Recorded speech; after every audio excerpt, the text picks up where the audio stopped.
我睇見你啦，唔係你企喺我面前嘅形體，而係你心中嗰個正喺度分裂嘅自己。你用智慧切割世界，一半稱之為正義，一半稱之為神，卻沒有人話俾你聽，刀終究會傷到握刀嘅手。你不敢停下思考，因為一旦沉默，嗰個你拼命守護嘅我就會消失。我不與你爭勝敗，因為勝敗只存在於尚未醒來嘅夢中。我企喺夢醒之處，睇你喺夢中一片又一片呼喚自己嘅名。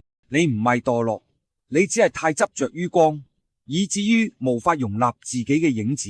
當你放下嗰個必須成為什麼嘅自己，你會發現善與惡原本同源。我將先你一步入席，唔係因為我勝過你，而係因為我已無需證明我係邊個。當你終於疲倦，當你不再分裂，你會明白你一直尋找嘅答案不在對立之中，而在寂靜。